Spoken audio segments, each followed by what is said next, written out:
नमस्ते स्टूडेंट्स। आज हम राख की रस्सी कहानी के बारे में पढ़ेंगे। ये कहानी तिब्बती लोक कथा है जो कि पुराने समय के तिब्बत की कहानी है और जिसमें पिता पुत्र के संबंधों और एक समझदार लड़की के बारे में कहानी है। लोनपोगार तिब्बत के 32वें राजा सोंगव सैन गाम्पो के मंत्री थे। तिब्बत जिसे दुनिया की छत भी कहते हैं और यह अभी चाइना का एक स्टेट है। पहले यह एक फ्री कंट्री था और वहाँ पर राजा रहते थे। ठीक है, राजा कौन थे? सोंगव सैन। और उनके मंत्री थे लोनपोगार। लोनपोगार अपनी चालाकी और हाजिर जवाबी के लिए दूर दूर तक मशहूर थे। चालाकी मतलब समझदार और हाजिर जवाबी मतलब तुरंत जवाब देने वाले, और बहुत दूर दूर तक वो मशहूर थे, मतलब प्रसिद्ध थे। मशहूर मतलब प्रसिद्ध। कोई उनके सामने टिकता नहीं था। चैन से ज़िंदगी चल रही थी। चैन से मतलब आराम से, जिसमें कोई भी टेंशन नहीं हो, उसे कहते हैं हम चैन से ज़िंदगी को चलना। मगर जब से उनका बेटा बड़ा हुआ था, उनके लिए चिंता का विषय बना हुआ था। विषय एक कारण यह था कि वह बहुत भोला था। भोला मतलब जिसको बहुत ही सीधा साधा कह सकते हैं।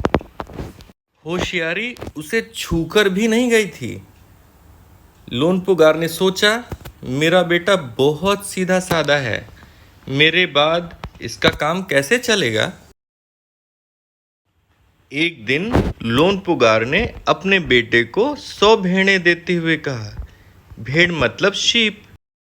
जब बहुत सारी भेड़ होती हैं तो उन्हें भेड़ें कहते हैं। 100 भेड़ें देते हुए कहा, तुम इन्हें लेकर शहर जाओ, मगर इन्हें मारना नहीं या बेचना नहीं। इन्हें वापस लाना 100 जौ के बोरों के साथ। 100 जौ मतलब बारले कहते हैं। उनके जो बोरे होते हैं, बोरे बैग्स, बड़े बैग्स होते हैं जूट के, उन्हें बैग बोरे कहते हैं। उनके साथ आना, वरना मैं तुम्हें घर में नहीं घुसने दूंगा। इसके बाद उन्होंने बेटे को शहर की तरफ रवाना किया। रवाना करना मतलब भेजना। लोनपोगार का बेटा शहर पहुंच गया, मगर इतने बोरे जौ खरीदने के लिए उसके पास रुपए ही कहाँ थे। वह इस समस्या को सोचने विचारने के लिए सड़क किनारे बैठ गया, मगर कोई हल उसकी समझ में ही नहीं आ रहा था।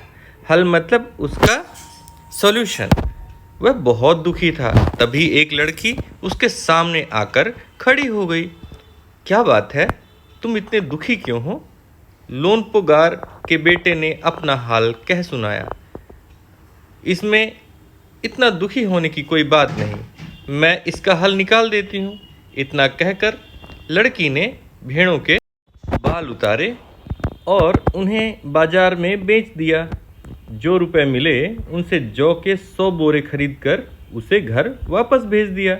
लोनपोगार के बेटे को लगा कि उसके पिता बहुत खुश होंगे, मगर उसकी आप बीती पर उन्होंने ध्यान नहीं दिया। आप बीती मतलब जो बीत गया है, जो हो चुका है, जो घटना हो चुकी है, उसे आप बीती कहते हैं। वे उठकर कमरे से बाहर चले गए। दूसरे दिन उन्होंने अपने बेटे को बुलाकर कहा, पिछली बार भेड़ों के बाल उतारकर बेचना मुझे जरा भी पसंद नहीं आया। अब तुम दोबारा उन्हीं भेड़ों को लेकर जाओ। उनके साथ जौ के 100 बोरे लेकर ही लौटना। एक बार फिर निराश लोनपोगार का बेटा शहर में उसी जगह जा बैठा। ना जाने क्यों उसे यकीन था कि वह लड़की उसकी मदद के लिए ज़रूर आएगी, और हुआ भी कुछ ऐसा ही। वह लड़की आई। उससे उसने अपनी मुश्किल कह सुनाई। अब तो बिना जौ के 100 बोरों के मेरे पिता मुझे घर में नहीं घुसने देंगे। लड़की सोचकर बोली, एक तरीका है। उसने भेड़ों के सींग काट लिए। सींग मतलब हॉर्न। उन्हें बेचकर जो रुपए मिले उसने 100 बोरे जौ खरीदे, बोरे लोनपो गार के बेटे को सौंपकर लड़की ने उसे घर भेज दिया। भेड़ें और जौ के बोरे पिता के हवाले करते हुए लोनपो गार का बेटा खुश था। उसने विजय भाव से सारी कहानी कह सुनाई। सुनकर लोनपो गार बोले, उस लड़की से कहो कि हमें 9 हाथ लंबी राख की रस्सी बना कर दे। राख मतलब किसी चीज़ को जलाने के बाद जो बचता है, जो पाउडर बचता है, उसे राख कहते हैं। एशेज़ इंग्लिश में कहते हैं उसे। और रस्सी तो आप जानते ही हैं, रोप को रस्सी बोलते हैं। उनके बेटे ने लड़की के पास जाकर पिता का संदेश दोहरा दिया। दोहराना मतलब रिपीट करना, फिर से बताना।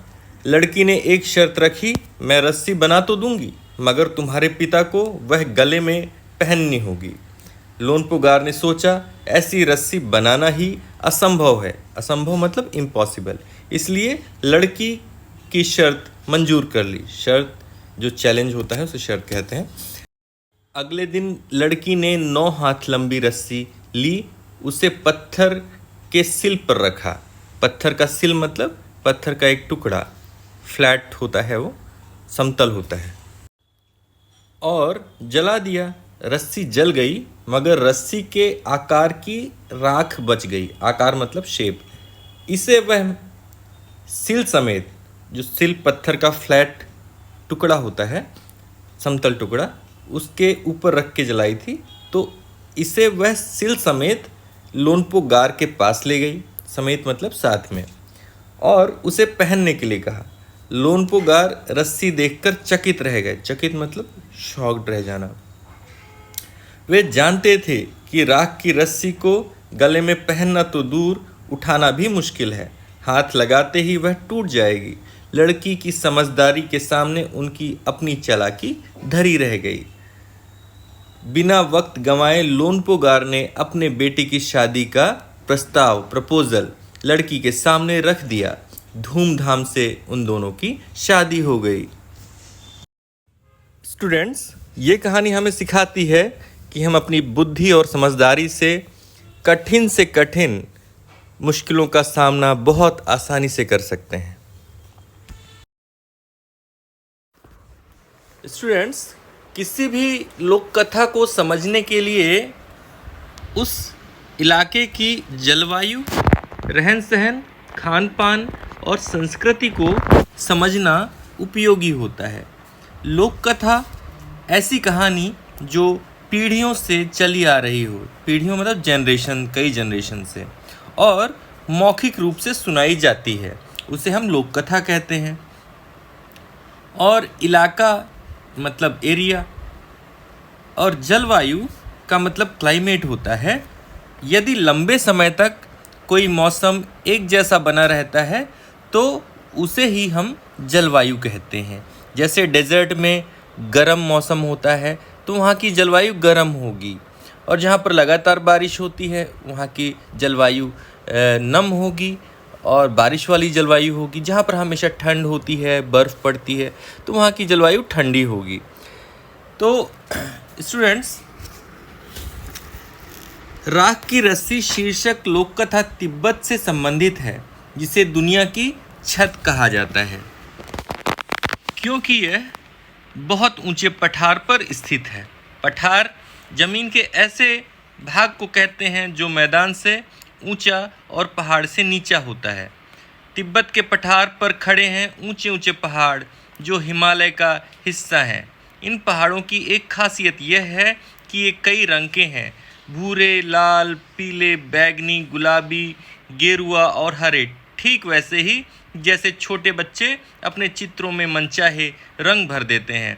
इन पथरीले पहाड़ों में तरह तरह की मिट्टी और खनिज पदार्थ हैं।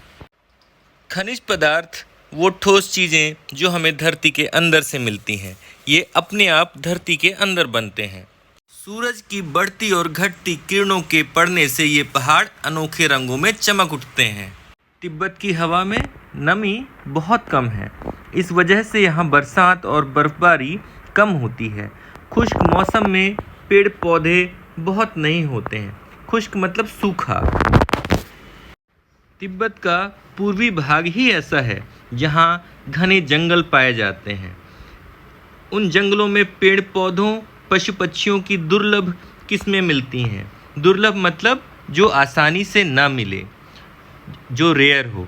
किस्म मतलब जब हम किसी चीज़ के अलग अलग रूप बताते हैं तो उसे किस्म कहते हैं। जैसे गुलाब, मैरीगोल्ड और चांदनी का फूल, ये अलग अलग फूलों की किस्में हैं। तिब्बत की मिट्टी कहीं रेतीली है, कहीं लाल पीली तो कहीं काली। तिब्बत में लगभग 1500 झीलें हैं। वे झीलें बनती हैं पहाड़ों की बर्फ़ पिघलने से। इनमें मानसरोवर झील का बहुत नाम है। यहीं से सांगपो यानी ब्रह्मपुत्र नदी निकलती है। काफ़ी ऊंचाई पर बसा होने के कारण तिब्बत बहुत ठंडा प्रदेश है। यहाँ की सर्दी का हाल मत पूछो, ऐसा लगता है जैसे किसी ने फ्रिज में डाल दिया हो और ऊपर से तेज़ ठंडी हवा चल रही हो। इसलिए वहाँ के लोग हमेशा भारी भरकम गर्म कपड़े पहने रहते हैं। तिब्बती लोगों की घर बनाने की कारीगरी अनोखी है। कारीगरी का मतलब हाथ से कोई खास और खूबसूरत चीज़ बनाना। यहाँ लकड़ी के बने हुए बहुमंजिला घर हैं। लोग अब पत्थर, मिट्टी और सीमेंट के घर भी बनाने लगे हैं। खिड़कियाँ भी अधिक बनाई जाती हैं ताकि सूर्य की ढेर सारी रोशनी घर के अंदर जा सके। भूकंप से बचाव के लिए दीवारें अंदर की ओर थोड़ा झुकी होती हैं। तिब्बत का सबसे बड़ा शहर है ल्हासा। 3650 मीटर की ऊंचाई पर स्थित होने के कारण यह दुनिया का सबसे ऊंचा शहर माना जाता है। कपड़ों तथा खाने पीने के लिए यहाँ का बाजार बहुत प्रसिद्ध है। ल्हासा को तिब्बतियों का दिल माना जाता है। आपको तिब्बत के बारे में यह जानकारी कैसी लगी, वह लाइक और कमेंट के माध्यम से ज़रूर बताएं। धन्यवाद।